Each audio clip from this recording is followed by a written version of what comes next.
Welcome, everybody, for the Canadian book launch of this new book by Dr. Ian Fairlie and Cindy Folkers called The Scientists Who Alerted Us to the Dangers of Radiation.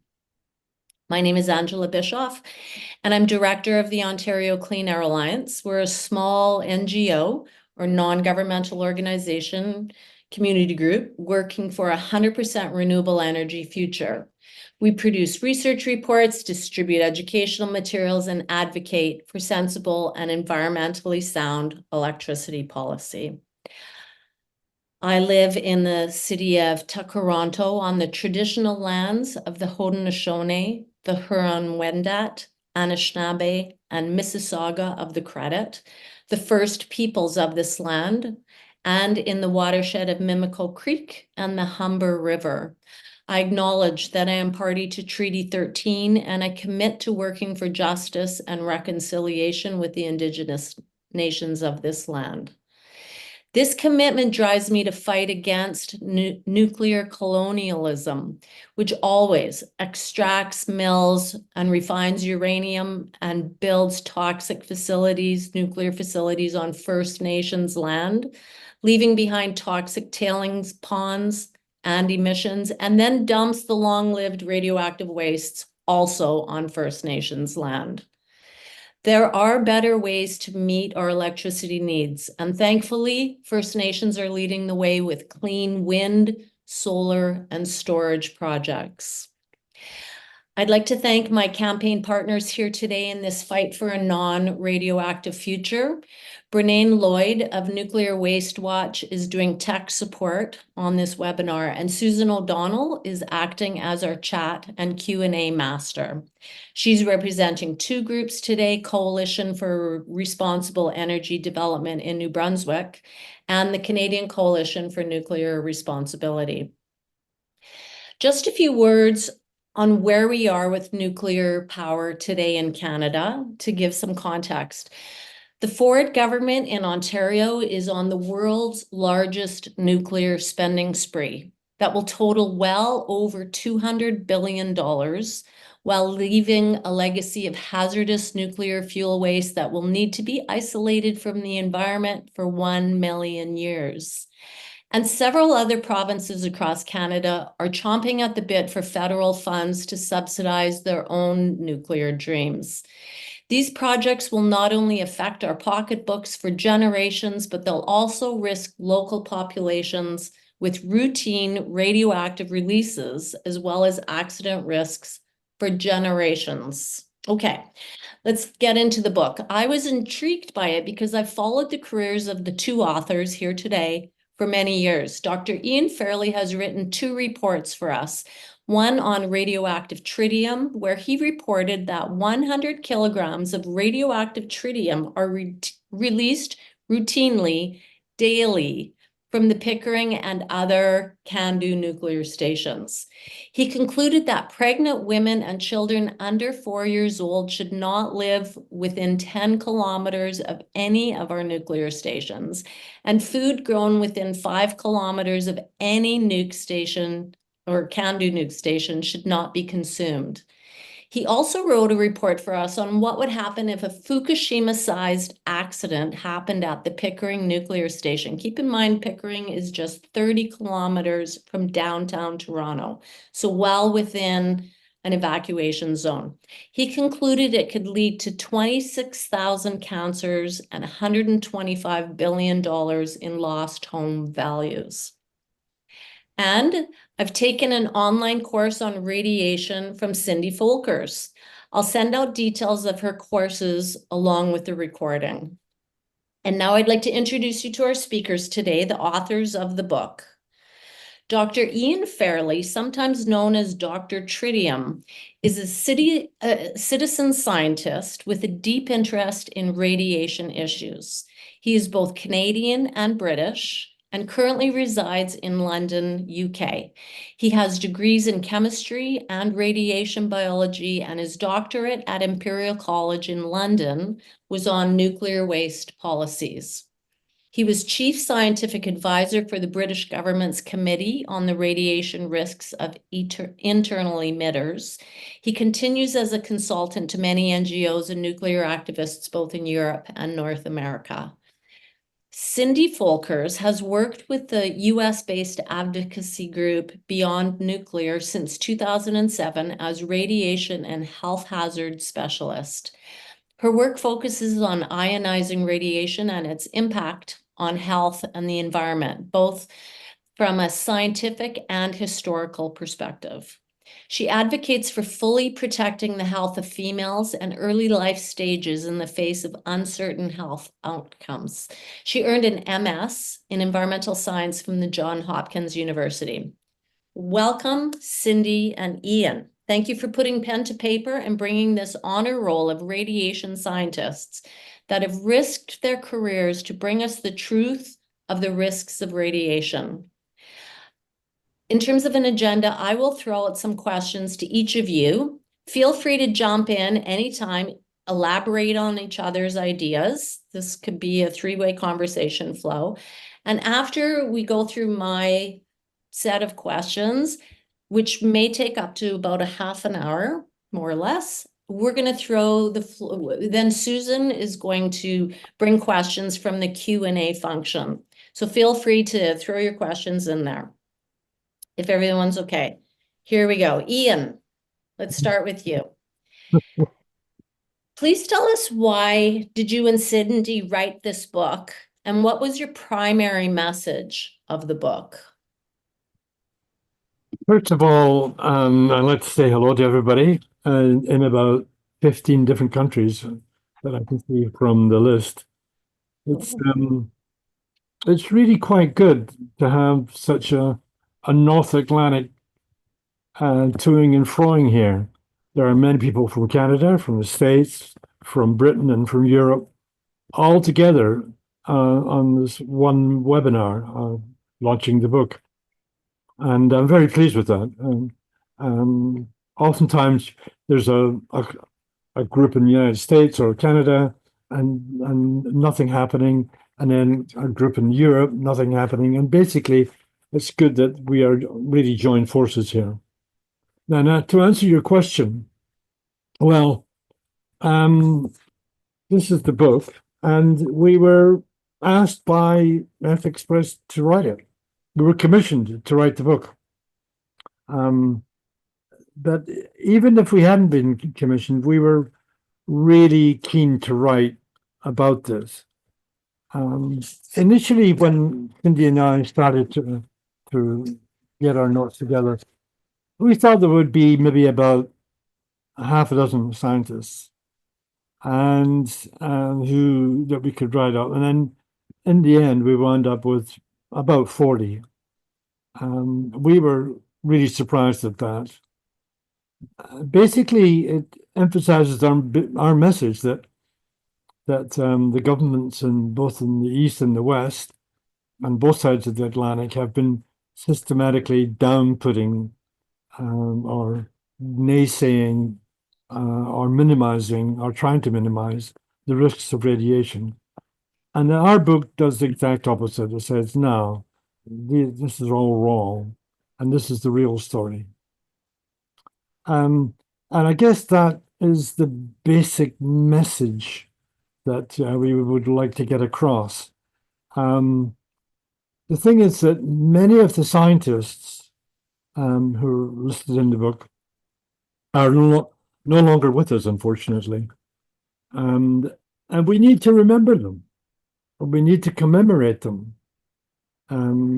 Otherwise, we'll forget.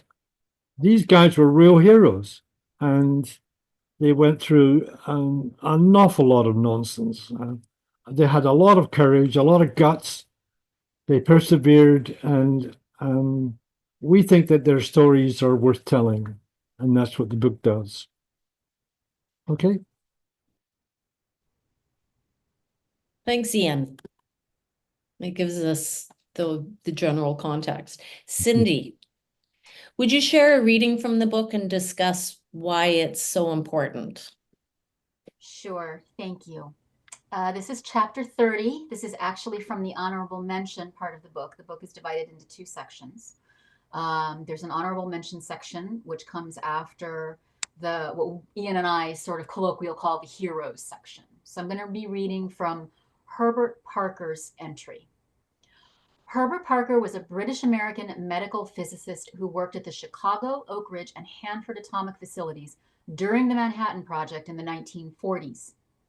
He is perhaps best known for inventing the U.S. units of radiation dose, rad and rem. While director of health physics at Oak Ridge, Parker recognized the implications of the research on fruit flies by Muller. This is Hermann Muller, who is, I believe, the first entry in our book who studied the genetic impacts of radiation on fruit flies. And his work is very instrumental in helping us understand what the genetic impacts of radiation exposure might herald. So I'm going to continue with the reading. That is, no threshold existed for radiation's genetic effects, and radiation's impacts on the individual and future generations were cumulative. Parker concluded, quote, there would be no true tolerance dose, which is what they called it at the time, but rather an acceptable injury limit. Those were Parker's words and characterization for understanding radiation exposure at the time. That concludes his quote. He was among the first scientists to warn that exposing large numbers of people to low radiation doses for long periods would be a matter of concern due to the appearance of recessive genes in the population. And that was in 1947. So there are 2 points that I want us to take from Parker's concern.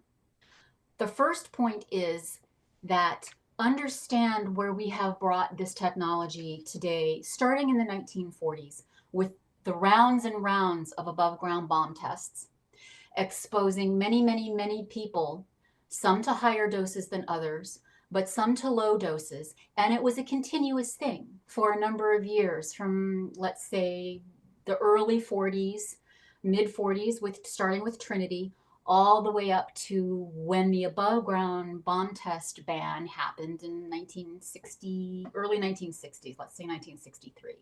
So during that time, all we were doing, and this is just the US, you had China, you had Russia, and every time an above ground bomb test happened, you had little bits of radiation spread all over the globe, right? And again, some people were exposed to higher and some people were exposed to lower. But consider that in the context of what Parker has pointed out about low dose of exposures to many, many people. And then I want to bring that forward to the X-ray machines that they had in the United States in the airports for a while and tie this into David Brenner's work. He is also in the honorable mentions. He fought hard to have those X-ray machines removed from the airports because he realized what it meant. You're not just exposing people who go in for medical treatments, a one-off here and a person here. You are exposing many hundreds of thousands, sometimes more than once, to low doses of radiation going through airports for screening purposes. So I credit David Brenner almost single-handedly with removal of the, was called Rapiscans, the Rapiscan detection devices in the airports. And of course, that's important because what all of this is pointing to is something called population dose, which I would like Ian to go into detail a little more. But it basically follows up on what Herb Parker's concern was, which was when you expose large numbers of people to small doses of radiation, you get potentially very negative genetic impacts because of the recessive genetic problem. And a lot of diseases are recessive. And think about this also in the context of nuclear power and how many nuclear power reactors we have across the entire world.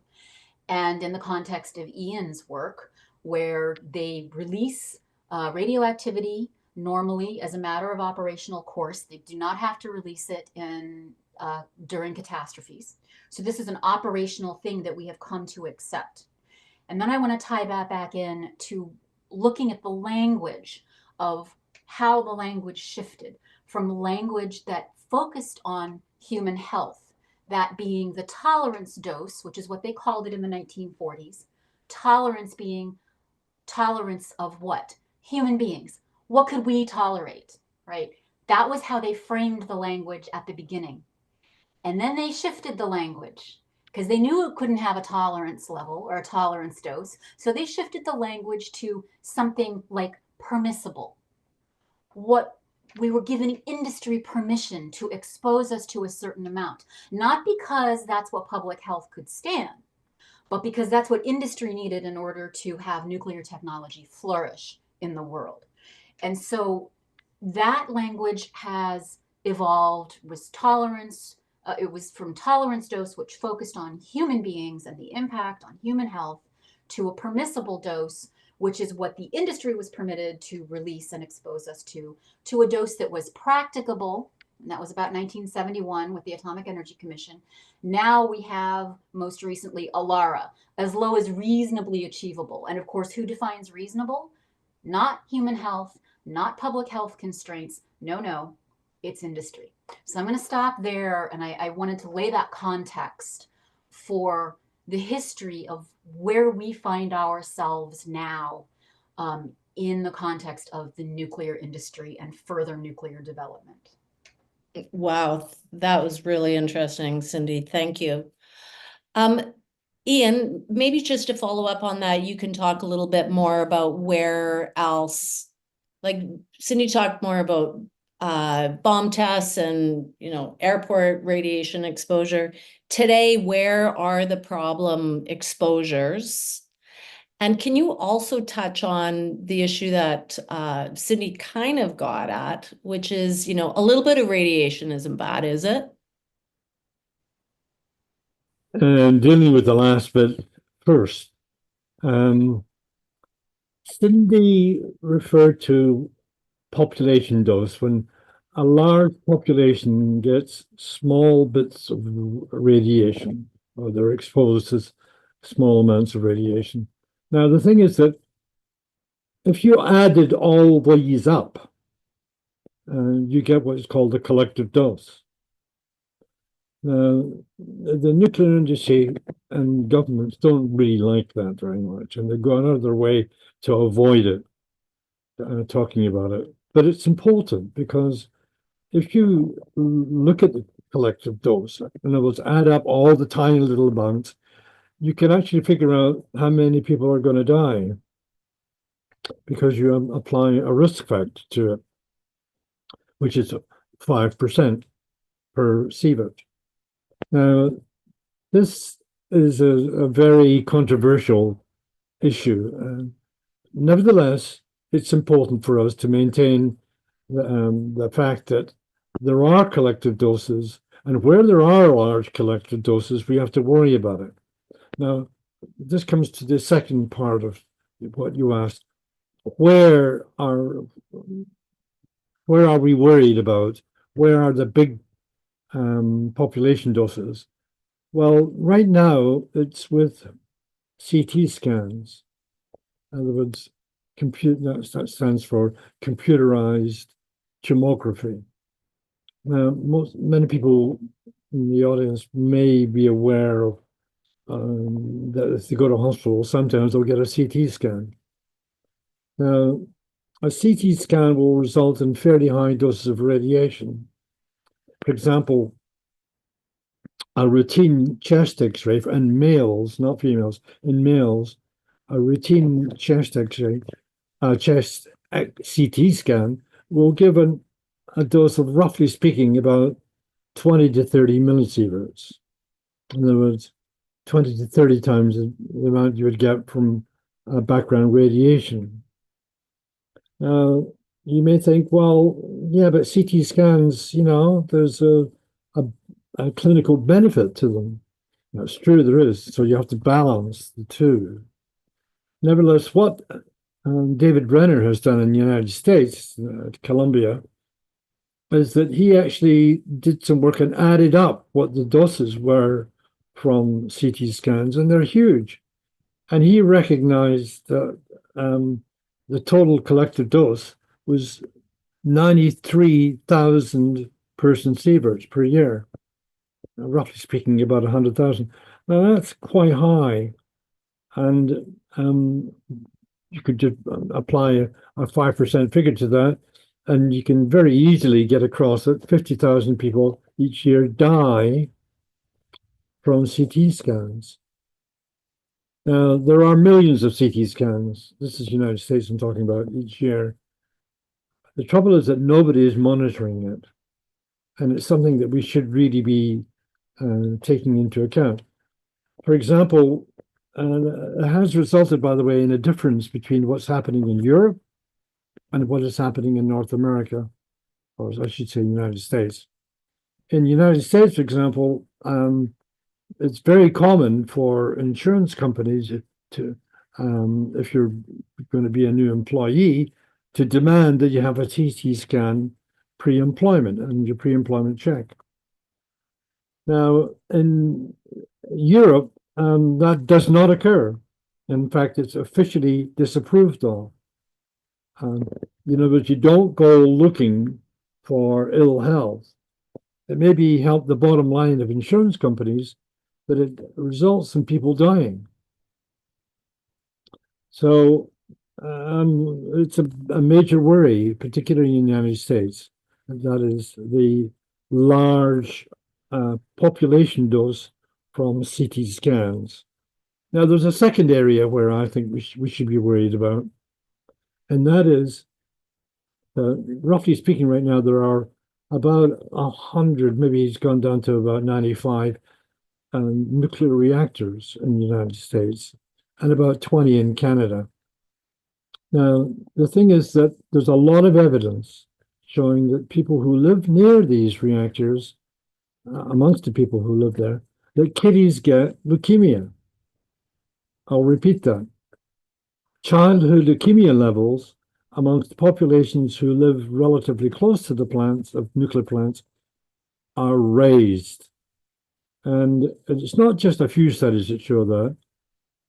I've shown that, for example, that in my previous work, there are about 60 studies worldwide show that.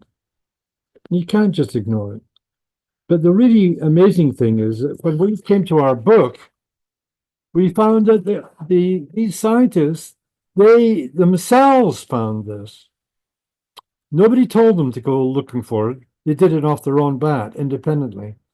So that if you take the 23 on the scientists in the honor roll, 9 of them, 9 scientists in the book, looked for raised levels of leukemia and people who live near nuclear power stations, and they found them. Now, to me, that just emphasizes the message that we shouldn't really be building more nuclear power stations. They're dangerous. They result in kiddies dying from leukemia. And as you rightly pointed out, Angela, at your introduction, I have recommended to Canada where it's particularly important because there are large power stations near population centers. Basically, that people living within, say, 10 kilometers shouldn't be eating any produce from the garden. And people living within 5 kilometers, well, hey, you shouldn't be having babies. Pregnant women and kids shouldn't be living there. Now, you may think that a number of people have said this, that that's scaremongering. Well, you can look at it 2 ways. Do you think that it's important for people to know these things? Or do you just turn a blind eye and not say anything? I think it's important for people to know these things. And it puts a very heavy burden on scientists to make sure that what they're saying is correct. In other words, the evidence is really good, very solid, and is backed up multiple times. And that's what this evidence shows. By the way, when we started writing this book, we didn't expect us to find that these scientists would find it, and they all did. These 9 scientists independently found raised levels of childhood leukemia near nuclear facilities. Anyway, I'll finish now. Thank you, Ian. And it would be nice if maybe when we send out the follow-up notes with the recording, we could include some evidence of these large analyses that identified higher levels of leukemia for people who want to do further research. I'd like to ask Cindy a question. Actually, nice segue from that. You've done a ton of research about the higher impact of radiation on women and girls. Could you elaborate? Sure. So first of all, I wanted to let you know, I was not a co-author on this paper, but there is a Unidir paper that was just published. I put the link to it in the chat. And it is a sort of a synthesis of the research that's been done and what the authors, Mary Olson and Amanda Nichols, found with regard to radiation's disproportionate impact on females. And so that research paper is here, and it scanned the research to see. And so what that does is that helps to bolster all of the additional research that's been done, or all of the previous research that had been done on the impact on females, which is greater than on males for radiation exposure. For my part, I will say that I looked into the impact more specifically on pregnancy, and what I found, and I'll just give a couple of pieces. One of the things that I found was there are two radioisotopes that come out as noble gases through routine releases of nuclear power reactors. There's radioxenon and radiokrypton. It turns out that both of them are fat-loving. And as I like to say, females of any age often have more fat in their bodies than males of the same age. So that's something to understand. We're still trying, the research is still trying to figure out why females might be disproportionately impacted. It could be a number of reasons. It could be something to do with stem cells. It could be that females have more fat in their body. It could be estrogen. There were studies that came out, a study that came out that looked at radiation's impact on the estrogenic pathway, and it was more of a hypothesis rather than a study that actually delved into the question. But there are legitimate questions around females' disproportionately high impact from radiation exposure that still have to be answered and that are still really to this point not being investigated, although we do see indications in the research that this disproportionate impact actually happens. The one other thing that I will add here, on two other isotopes, carbon-14 and tritium, which is radioactive hydrogen, they can collect up to 2 times in fetal tissue the amount that they do in maternal tissue. So this could also be a further explanation as to why pregnancy and early childhood years are particularly susceptible to radionuclides. Strontium-90 is also in that same vein, where it can get into the bone matrix of the fetus as it's forming, it's building its skeleton. And so these are basic building blocks of the human body. And so it really is a unique question where unique damage can occur.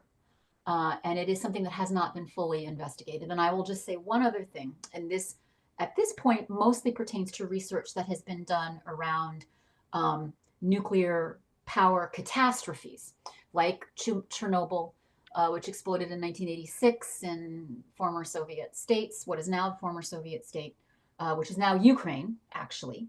And also Fukushima, which exploded in 2011. I think it had a triple meltdown, and it released all this material. And as part of those, as part of the research that was done, looked at perinatal mortality and impact, and they found higher levels in these areas where people were either exposed, but also not necessarily tied to the initial plume, but tied to the contamination that was residual after the initial plume had gone over the populations. So this is an ongoing question. It's an ongoing potential impact, and it really does need to be further studied. And to top it all off, the Bulletin of Atomic Scientists just released this, what I will say is a very well-researched and detailed piece on what appears, the result really was that it was covered up. What appears to be a cover-up of what I will term hot particles, which are radioactive microparticles that are released from catastrophic nuclear power meltdowns and releases. That they were studying, researchers in Japan were studying these particles, and it took them years and years to get something published. And I'm not even sure that they ended up getting it published, even to this day. So it's a really good accounting of what happened over there.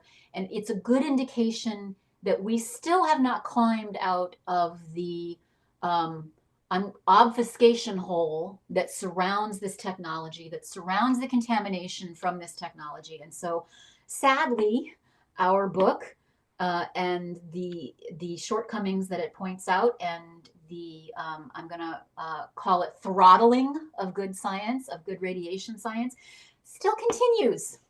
So that's disheartening. And I can put the link to the Bulletin of Atomic Scientists piece in the chat, because I think it's a very important piece that really does show not only that it was good that we wrote this book, but that it is sad that the concerns that were in this book are still around. Thank you, Cindy. And if you wouldn't mind, Cindy, just turning up the volume on your computer, it might bring the volume of your voice up a little bit.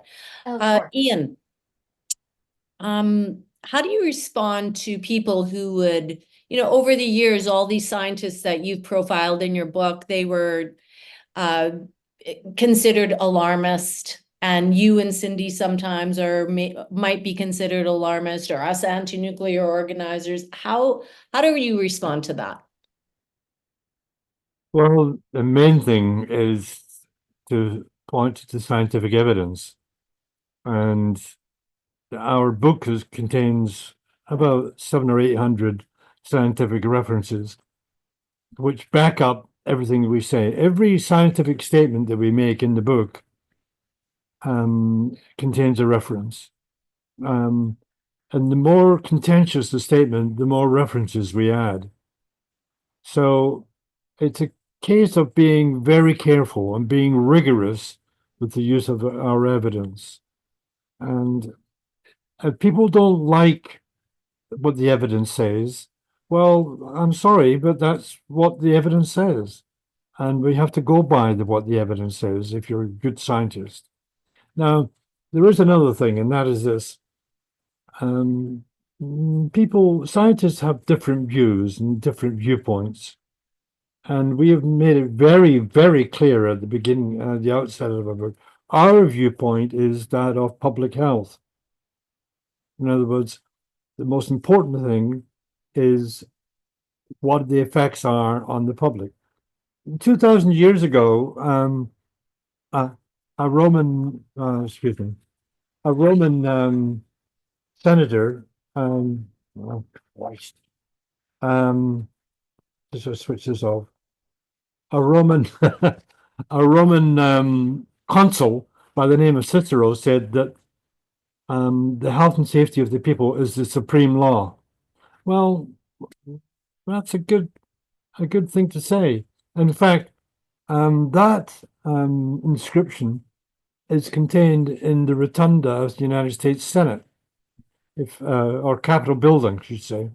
If you go to the rotunda and look around it, that's what it's contained there, and says that. And it's not just the United States; it's also the same in the Houses of Parliament in Canada. It's also the same in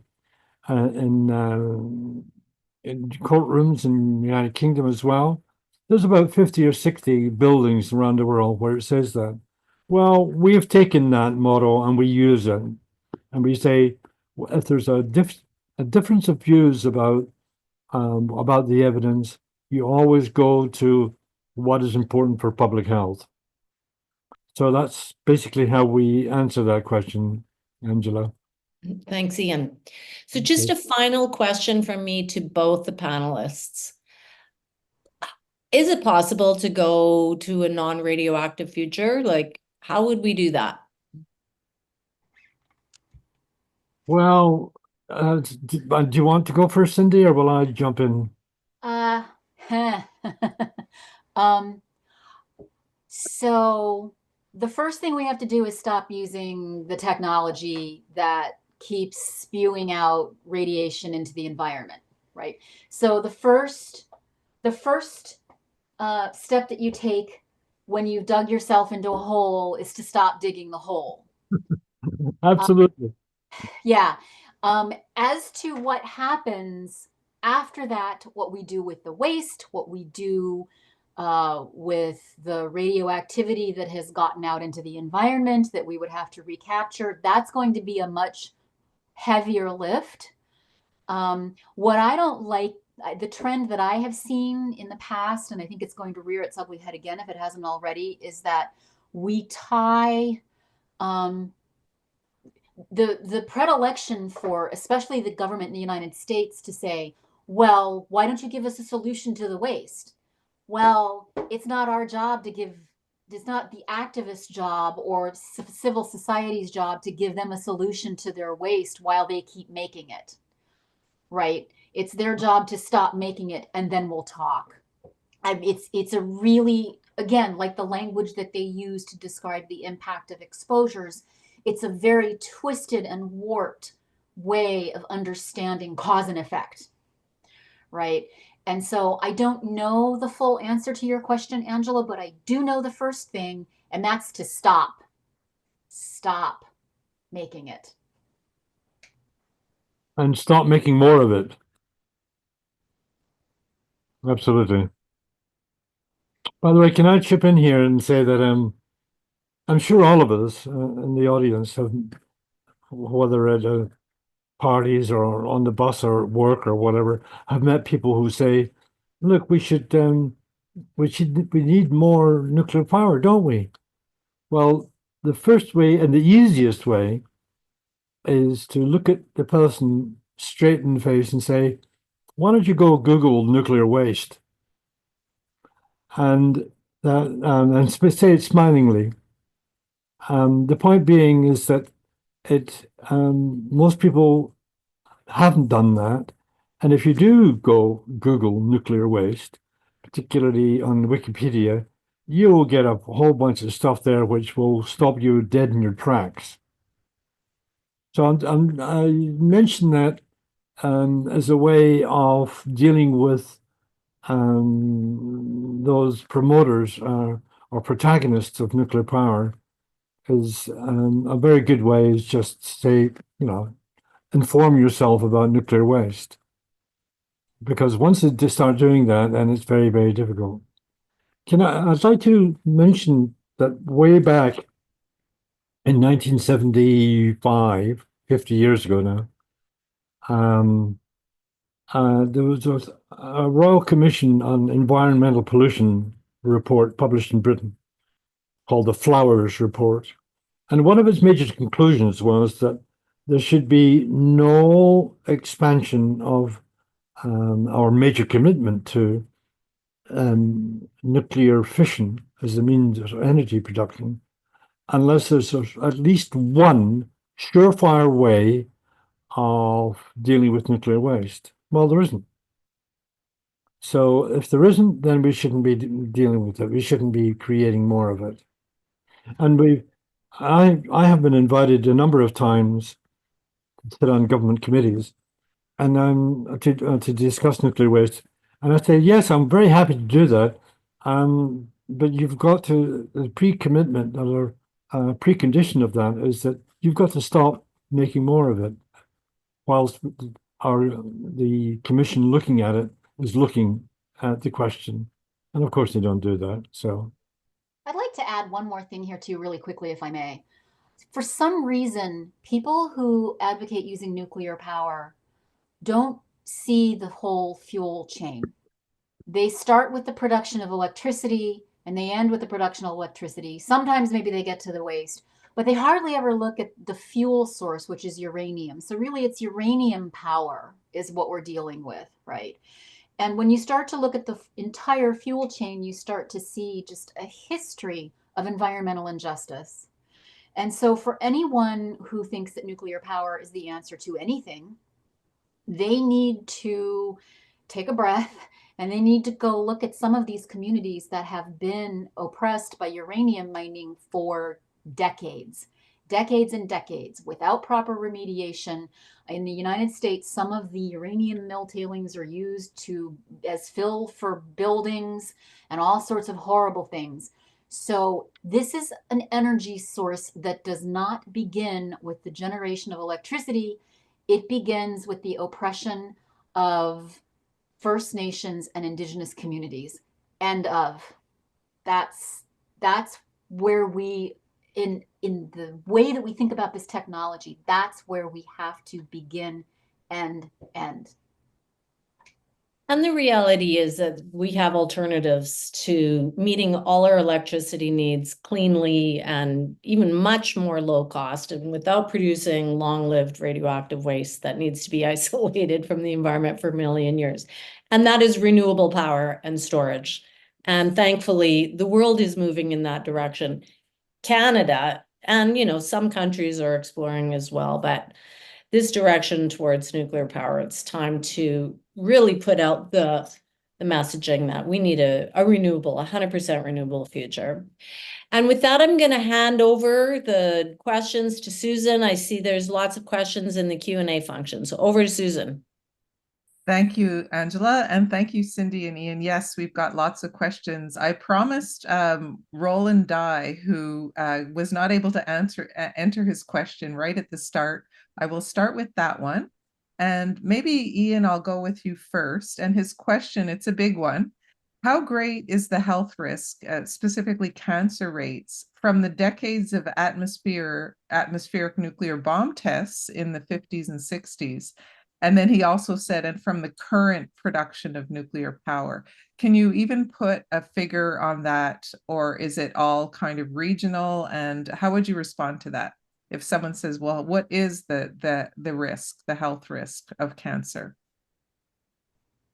If I get you correctly, Susan, the question is, what are the health risks now from the atmospheric test bombings in the 1950s and 1960s? Right. Well, now they are relatively small, mainly because the two radionuclides of concern, cesium-137 and strontium-90, have decayed significantly. Their half-lives are 30 years. We're talking about, what, 2 half-lives now. So the amounts in the atmosphere have decayed away. In addition to that, many of the radionuclides have been deposited in the oceans and have made their way down to the bottom. And that's not to say that that's a good thing. It's just to say that the amount of radionuclides in the atmosphere has declined considerably since the late 1950s and early 1960s. Now, there was a second point of your question. Would you, could you repeat what the second point was again? Sure. Okay. The current nuclear power industry, what is the risk considering all the reactors that are operating now? Can you give a figure for how great the health risk is? No, it's very difficult. You really would have to break it down to what are the nuclear facilities and how many people live near these nuclear facilities. Nobody's ever done that. Nobody's ever studied that. In the sense of altogether. There have been individual studies. Our book mentions these. As I said, there are 9 scientists who've actually done it off their own bat. In addition to that, worldwide, outside of the United States, there are about 60 studies which have looked into this. Now, but of course, there are over 440 reactors around the world. So you're asking, has there been a global sum? Not as far as I'm aware. However, the person who asked the question, I would say to her or him, why don't you do it? I'll help as much as I possibly can. It's basically, it's very, very difficult to do. And whilst we're at it, we're only talking about civil facilities. in addition to that, there's a whole pile of military facilities around the world, and that would be even more difficult. For those people who are interested, if you look at the back of the gloss, oh, sorry, the um, the list of interesting or good books, bibliography, I should say, at the back of our book, you will see a number of books there which would help you get some idea of the global impact of the nuclear power industry and the military nuclear industry, military nuclear facilities around the world. They would be my first attempts at or where I would point if you want to find out more information. Okay. I haven't given a very good answer because, well, I think you answered it very well in terms of the research that still needs to be done.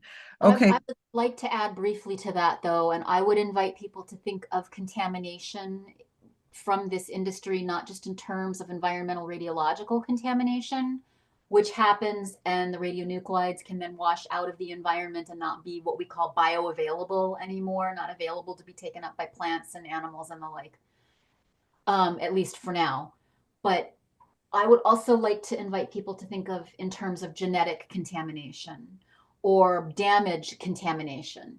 And what I mean by that is just because the radionuclide, like for instance, tritium, has washed out of whoever it was in and is washed out of the environment, and you can't monitor it anymore with our equipment, doesn't mean that it hasn't left lasting damage in the people that it has exposed. So, especially when they're inhaled or ingested, radionuclides can cause problems that we now understand. The damage is not represented very well at all in the damage formulas that we have currently.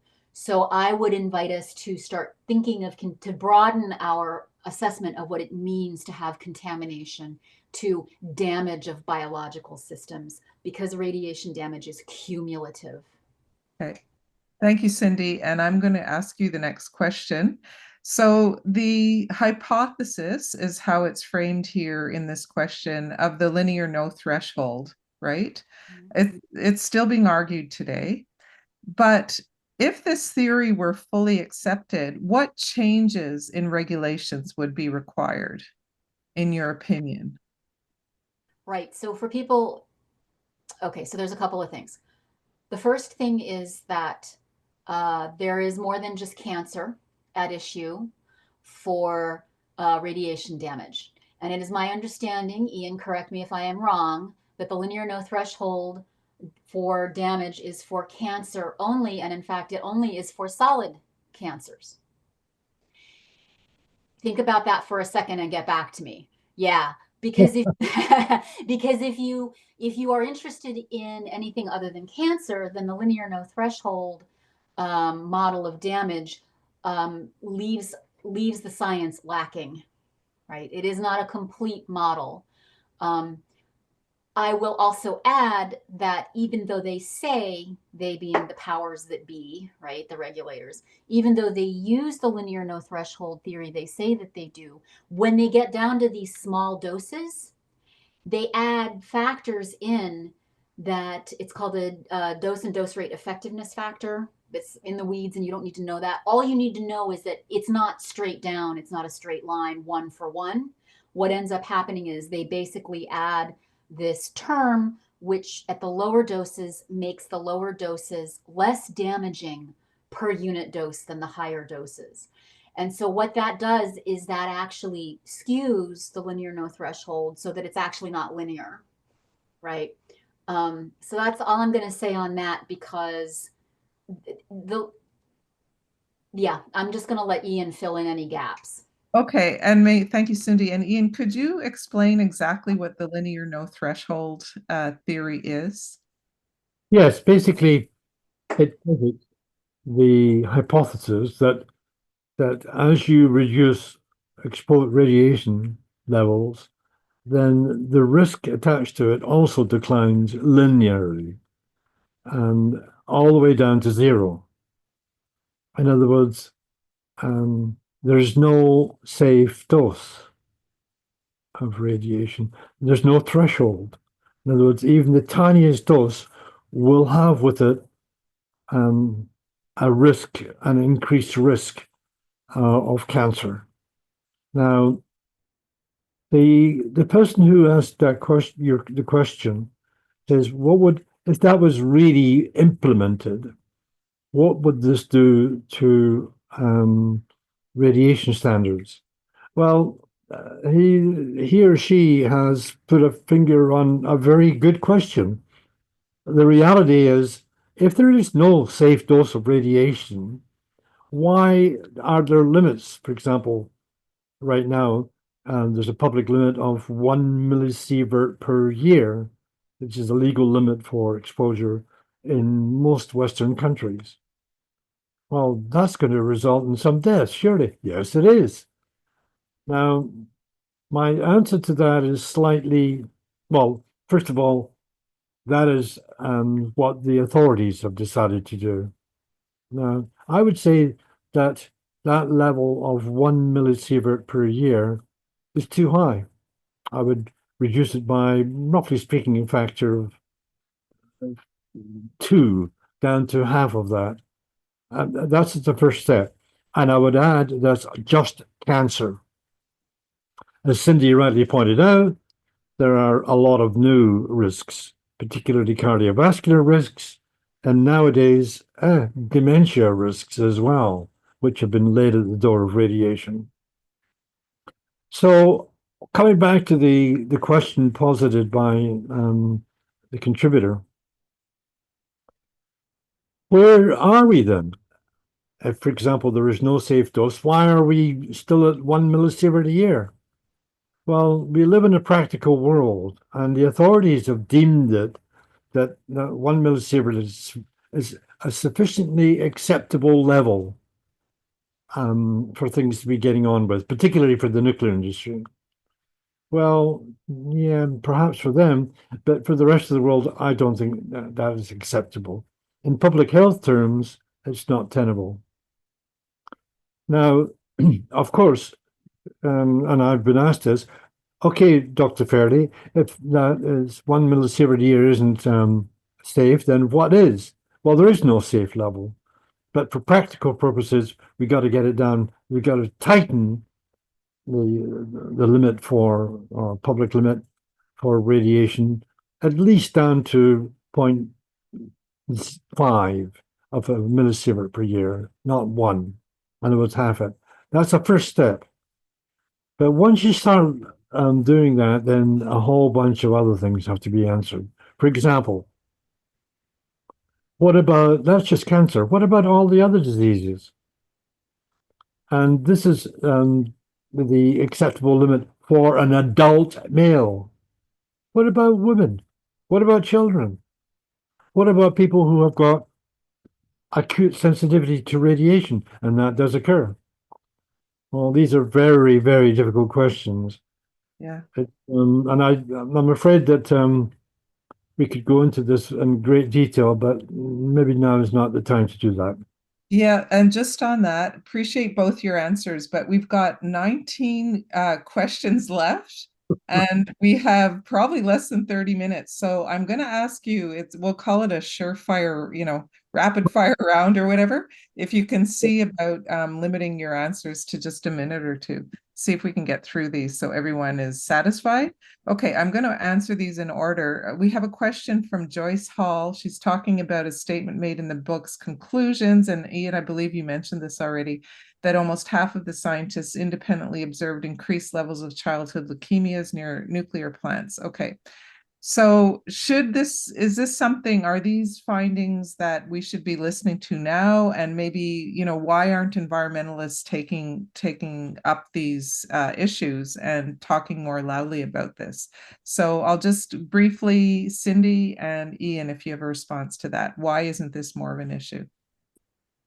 Well, I think a really simple answer to that question is the nuclear industry has a lot of money and they have a lot of government support. And so what's in the ear of people right now is the fear of climate change.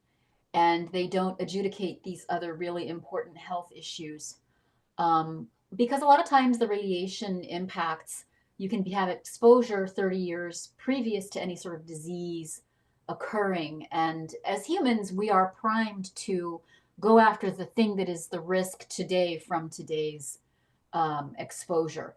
And radiation has a really great way of obscuring the damage, because sometimes the impacts take many years and in fact many generations sometimes to actually manifest. Okay, thanks. And I'm going to do a related question to Ian, if you want to add to that. It's a question from Mike Borey, talking about in Canada, why does the CNSC, our regulator, and Ontario Power Generation continue to proclaim that the tritium levels released on a regular basis are acceptable and cause no harm to the environment and humans? I suppose that's related to Cindy's answer. Did you want to add anything? No, tritium is a serious problem for the Canadian nuclear industry, and therefore they've got to pay serious attention to minimizing its risks, and that's what they do. They have these absurdly high limits, which are frankly unbelievable, and other countries don't follow them, by the way. Other countries have got much more sensible limits to tritium. So the CNSC is in a difficult situation, and it gets out of it by promulgating these ridiculously high allowable levels of tritium contamination, especially in the Great Lakes. Okay, thank you. I'm going to put this one to Ian as well.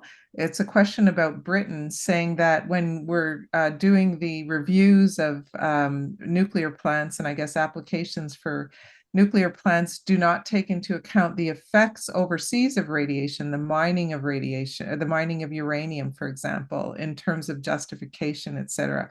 So is there any way that that process can be changed so that the effects on mining communities will be taken into account during these regulatory processes? Well, I think that environmental groups do draw attention to this, and they do it to the fact that uranium mining is largely carried out in poor areas where the native populations are subject to or exposed to horrendous exposures, particularly from uranium mill tailings. Now, what can we do? I mean, the point is that governments ignore that. It's correct that we should really point it out. And as far as I'm aware, environmental groups like WWF, Greenpeace, Friends of the Earth do point these things out. And we've just got to keep on keeping on with that. Okay, great. Satisfactory answer, but it's the only one I've got. Yeah, okay. And great. Okay. So either maybe I'll put this back to Cindy. It's about marine impacts of ocean of nuclear plants located on oceans, and specifically asking about the one here in New Brunswick on the Bay of Fundy, asking about radiation leaks into the marine environment, and could this possibly be having an effect on right whales? Whales that are, the numbers are declining. Would you see this as a factor? So actually, Beyond Nuclear, some of my colleagues put out a report on marine life and nuclear power stations' impacts on marine life. One of the problems is the heat that comes out of nuclear reactors. So there's heat pollution, there's radioactive pollution. That report focused, I believe, on heat, and it also focused on intake, what we call in this country, US, takings of turtles that are endangered. So there are a number of factors that could figure in. I don't know about the radioactivity. I know about tritium, and I know that it collects in humans, again, more in fetal tissue than it does in maternal tissue. I don't know why that would be different for whales, but it might be. So that's a potential problem. But this is something that actually would have to be studied more in depth. Do I think that it could be a problem? Yeah, I do. But I think that in order to back that up with science, you need to actually do science and figure it out. Okay, thank you. And I've been asked to speak more slowly, so I'm going to speak slowly. A few people have raised their hands. Please put your questions in the Q&A. We're not responding to raised hands. Okay, so I'm going to read something out to Ian. This was an article that was published in our New Brunswick Telegraph Journal earlier this week. Okay, tritium's low level, this is a quote, tritium's low energy beta radiation is so weak, it cannot even penetrate human skin. As a result, external exposure is effectively harmless. In the unlikely event that it's ingested or inhaled, the risk remains minimal. Its biological half-life, 7 to 14 days, ensures the isotope is swiftly eliminated from the body through natural processes such as urination and sweating. Okay, so these technically tritium poses no realistic health risk to humans. So this was published in our Telegraph Journal this week. It was actually a commentary in response to concerns that our colleague Gordon Edwards raised in a previous article that was published last week. And this is the response.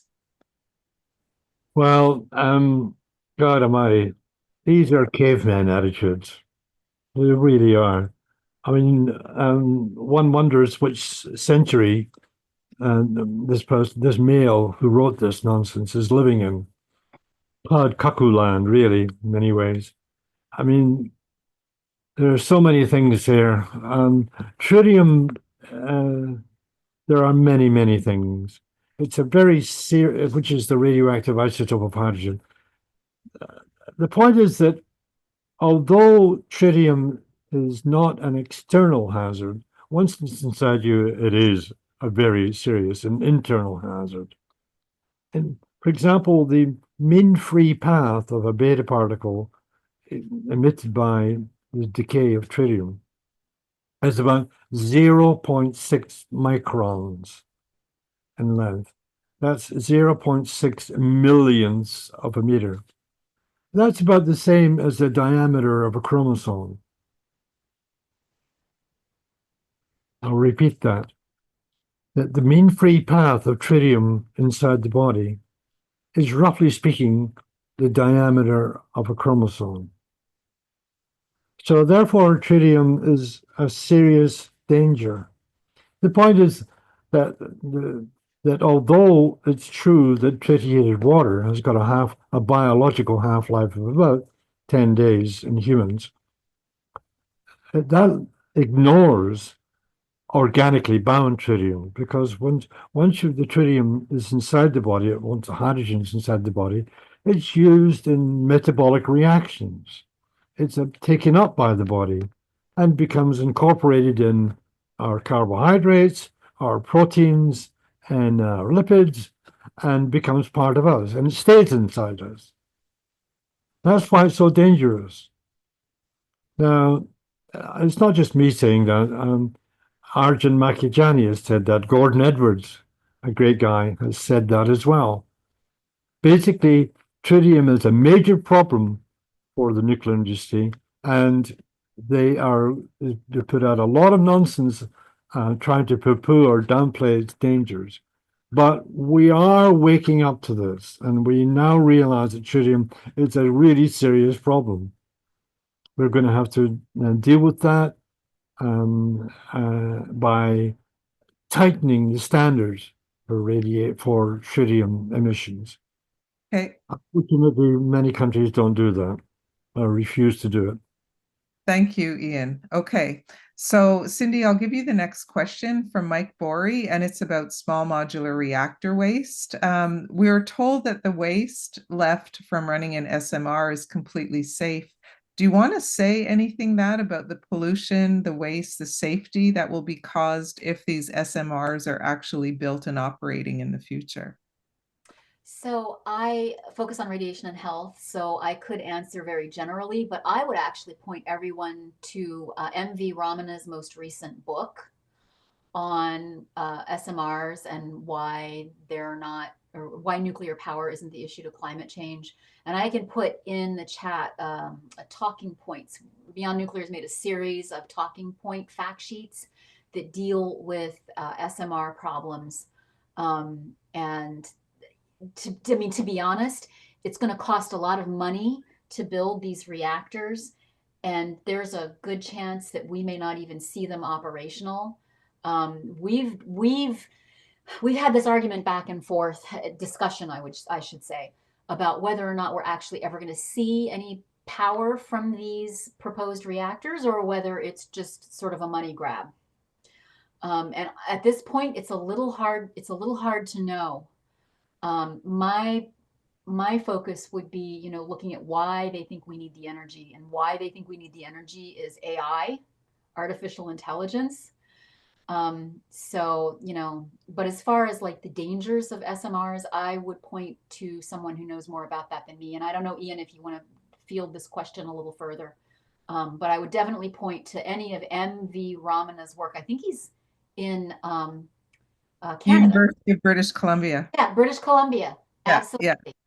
Yeah. Yeah. Okay, so put the, or I can, maybe Cindy, if you have No, the. I'll get it. I'll get it. I'll put it. Great. Ian, I don't know if you want to add to that, or if we should just move on. You have to be brief.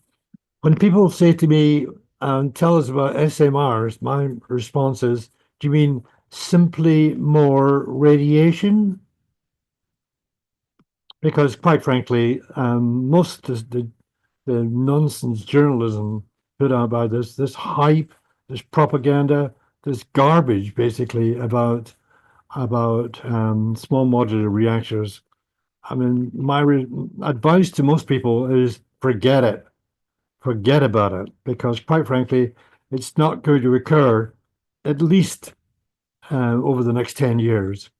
And because when it comes to push comes to shove, and these people who are promoting it go to the market to go and get money for it, they ain't going to get the money, because there are none in the Western world. There's one in China, and there's a couple, I think, in Russia.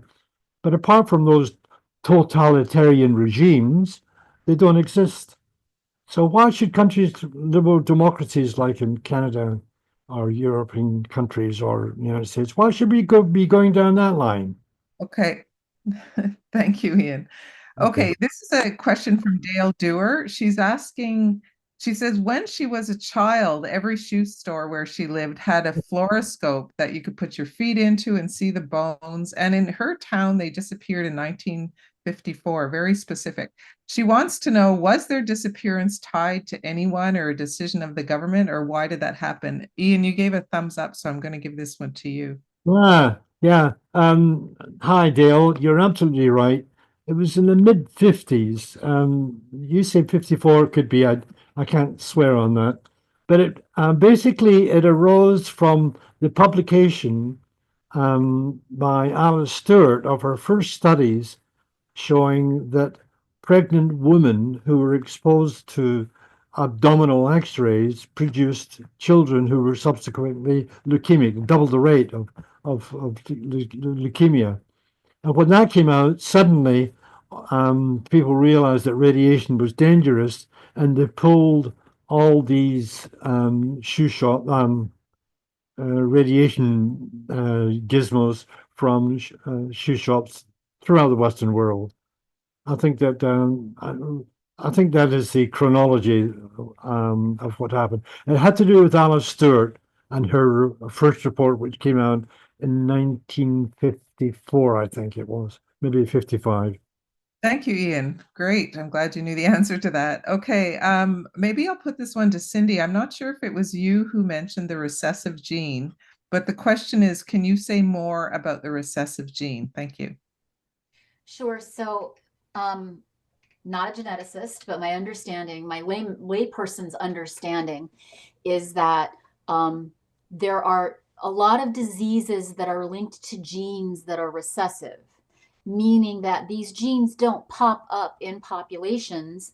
Usually, if there's a healthy gene that covers it over, and usually with the recessive genes, what happens is the more the genes are damaged, the more these recessive qualities peak out, and the more people that are damaged, the more there isn't enough robust genetic material to overcome the recessive genes. So there are a lot of diseases that are linked to recessive genes that won't show up, like hemophilia, for instance, that won't show up unless two parents each have the gene, because they are recessive and the dominant genes will take over and basically cover over the ability to have that disease appear in a person. So when we say recessive, just know that that's linked to a number of whole classes of diseases, and that if you have a healthy genome in healthy populations overall, these genes will stay under wraps. They'll stay recessive. But when you start getting people who have unhealthy genomes because of radiation damage or damage from other chemical exposures or anything that could be a genetic mutator, right, which radiation is, then you can end up having these recessive gene qualities pop out. Thank you, Cindy. That's great. Okay, this is another UK question, so I will turn it to Ian. So this woman, Marion Birkby, lives near Heysham 1 and 2 reactors near Lancaster.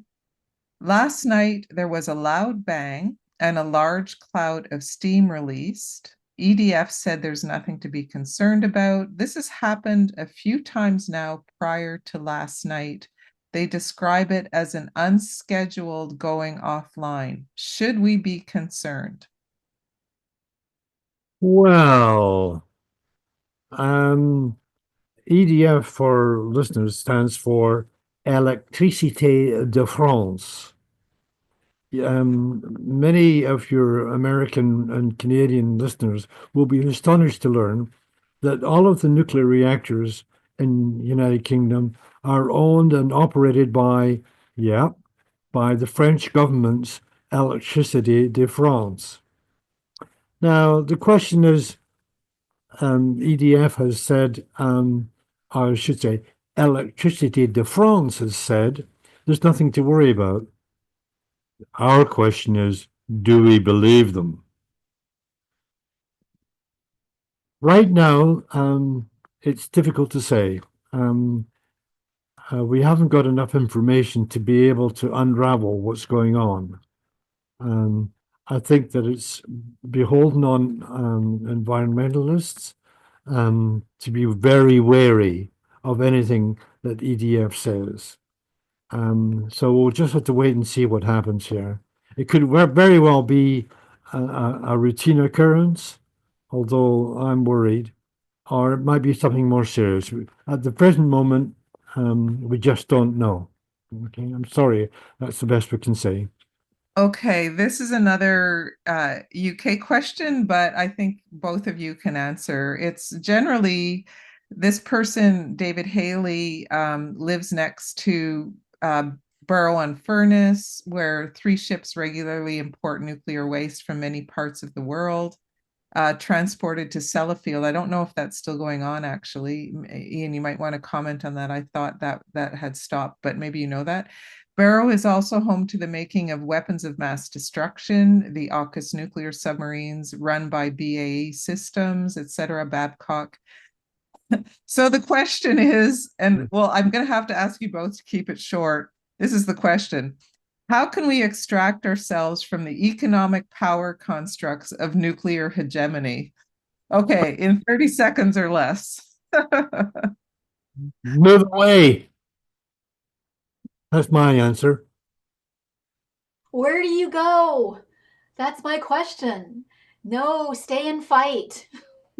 We got 2 replies. We're all downwind, honey. We Yeah. are all downwind. Yeah, that is the big question for sure. Okay, I'm just going to continue on here. Ian, you mentioned earlier the 5% 5% number of cancer deaths. And I can't remember if that was related to X-rays. I'm just trying to think of where you mentioned that 5%. But the question is the 5% per sievert number just cancer deaths or all deaths? Is there enough there for you to answer? Cancer deaths.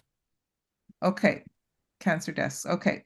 So the next question, in Fukushima, the yearly radiation exposure levels have still been 20 microsievert, I guess that's what MSV is, and people who were evacuated returned back to their homes due to the compensations being cut. They returned back to their homes to live for decades, and cumulative dose maybe 200 MSVs just in 10 years. So I'm not sure if there's enough there. There's questions from Pinar Dimarcan. Cindy, do you want to attempt that? What the Fukushima evacuation? Yeah, I will take that. His question is, how do we feel about these doses? Are these doses too high? Yes, they are way too high. And it should never have been 20 millisieverts. And actually, there was a UN human rights report from the Human Rights Commission released in 2012 or 2013. 2013, I think it was 2 years after, that looked at this. And one of the questions that they posed, and I did a whole series on this on the website, one of the questions that this special rapporteur for human rights posed was, why was it 1 millisievert, which by the way was still too high, before the catastrophe, and now all of a sudden after the catastrophe it's 20 millisieverts? It's either 1 or it's 20, but the fact is neither one of them, I'll tell you why they did it, neither one of them is rooted in, as I said before when I started my comments at the beginning of this session, neither one of them is rooted in what's actually happening at human health, right? These numbers are all political numbers, even though they're giving them as a level of exposure to radiation. They are based in politics and what they can get away with exposing you to. They are not based in human health. So absolutely, Pinar, the levels, if I'm pronouncing your name correctly, those levels are way too high. Thank you. That was quite, you answered the question very well. Thank you. Okay, so this is a question about John Goffman and something that he wrote 40 years ago, that the lifetime risk of radiation-induced cancers of all kinds, 557 per 10,000 person REMS, I'm not sure what that means. Has that analysis moved forward over the last, since he wrote that, as the human database of exposure and effect has grown? Do we know more about that, or are we still sticking with that number, I think is part of the question. Ian or Cindy, do you have any comments on that? I have one comment, and then That number, and I would have to take it on board and give a written reply, okay? I have one comment on this, and that is, it's actually a question for us all to think about. What does it mean when you have cumulative damage in our populations? Do the old numbers of risk per millisievert or per person REM hold? Or do they continue to decrease? In other words, are we becoming more radiosensitive as our generations are continuing to be exposed to radiation? There is evidence out there in the research on mammals, not humans, but I believe it was voles, that showed that the generation that was first exposed as a parental generation was able to withstand a much higher level of radiation exposure than their subsequent descendants. So the question becomes, are these numbers shifting under us? I don't know the answer to that, but according to some of the studies that have come out recently in the last 20 years or so, the answer is yes. Okay, thank you, Cindy. Okay, so this is a question kind of following on from some of the answers that you gave. It's about what should activists do? And the question is, as you know, when Angela opened up this session, she mentioned the Ontario's massive plans for nuclear expansion. And the question is really, you know, we're hearing so much propaganda from the nuclear industry and the politicians, false information. She thanks, Janice Wilton, thanks you for your book. But the question is, you know, what are some of the best strategies to counter the falsehoods that are coming out about nuclear power that are being repeated by our political leaders? Do you have any thoughts about that for the activists on this call? Young people. We need to get more young people who do the face tweets and all of that, right? Because a lot of this, I think, can shift if we move ourselves to some of these platforms where the young people are. Yeah, that's my short and sweet answer to that question. That's where I see the greatest need as I sit here today, is young people and young people platforms. Thank you, Cindy. Ian, do you have anything to add to that? Um, uh, just be a case of keeping on, really, in many ways. I would like to give heart to those people who are opposed to the nuclear hegemony, and there's this that for governments to be able to control us, they need to have authority, and authority stems from two things: power and legitimacy, right? And two social constructs. And by objecting to the nuclear juggernaut, then we deny them legitimacy. In other words, they may have the power, but they don't have the legitimacy. And they are aware of that. So buckle up, everyone. Get keep on keeping on. You're doing the right thing. And I wish everyone Godspeed in their efforts. Okay, thank you. Okay, yeah. Okay, this is just a general question about deep geological repositories, but I'll just put it back related to your book, if you will. Do you have any concerns about radiation related to proposed deep geological repositories? Yeah, this is the first stab at this. If one looks at the historical record of nuclear waste repositories around the world, whether we're talking about WIP or the one in France, can't remember the name, or ASSA in Germany, it's a really checkered history. There's been disaster after disaster after disaster. So for us to say, no, everything's fine, hunky dory, there'll be no problems, is just not tenable. We should really be worried about nuclear waste repositories. In almost every case, there's been accidents, spills, leaks, explosions, you name it. It's a fairly gory history. I would recommend that people read the book Atoms to Ashes. But I've forgotten the name of the guy at Harvard University. Serhii Plokhy, that's his name, very difficult to remember. I'll repeat the title of the book. Atoms to Ashes, that's it. And that goes into great detail, showing you all the accidents that have happened at nuclear waste repositories. And it's a rather depressing read. Sorry, I'll stop there. Okay, thanks. We just have a couple. We're not going to, okay, Ray has asked for the details of the book. If someone has it, you can Google it. Try and put it in. Atoms and Ashes, that's right. Atoms and Ashes. Okay.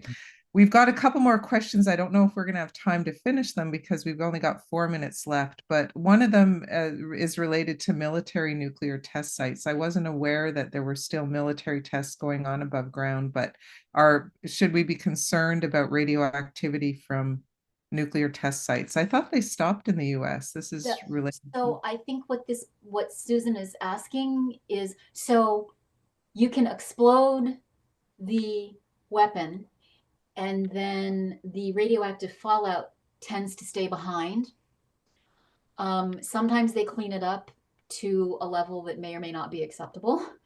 Sometimes they don't clean it up at all. So after Trinity, we still have something called trinitite, which is highly radioactive and was formed there from the Trinity test. It's a type of glass because the explosion was so hot that it fused the sand and into glass, basically.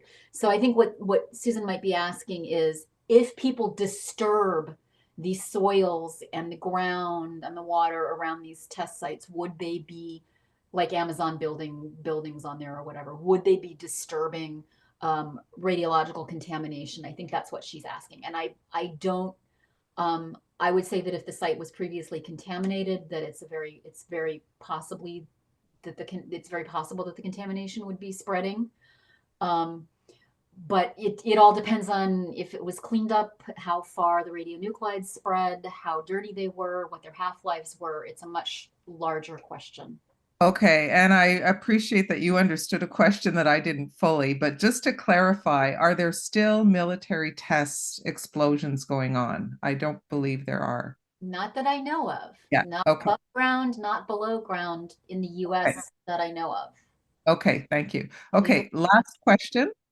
I'll turn it back to you, Ian. With records of the exposure for X-rays and medical treatments diagnosis over the last 8 decades, why don't we know down to the very lowest possible doses what the effects on population are? Like, considering all of the data that we must have been collecting over the last 80 years, why can't we be more specific about the health effects? And that was the last question. Why can't we be more? Well, the data that we've got isn't very good. There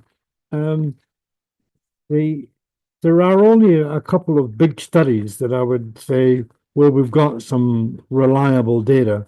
The first is from the survivors at Hiroshima and Nagasaki. That's the lifespan studies.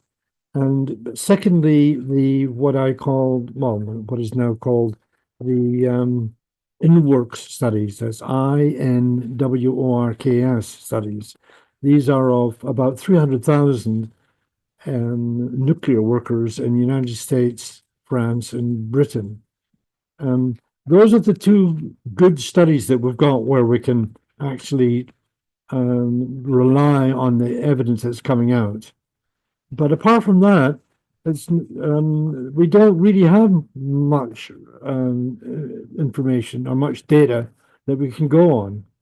And that's why we keep on repeatedly returning to those two studies. And I'll just have to cut it, but that was a great answer. And I will put again in the chat in case anyone missed it, how to order the book online. And I'll just turn it over to Angela to wrap up here. Thank you. Thank you. We all owe a great deal of gratitude to you, Ian and Cindy, for bringing us this critical information and for spending your life researching this stuff. Thank you so much for sharing with us today.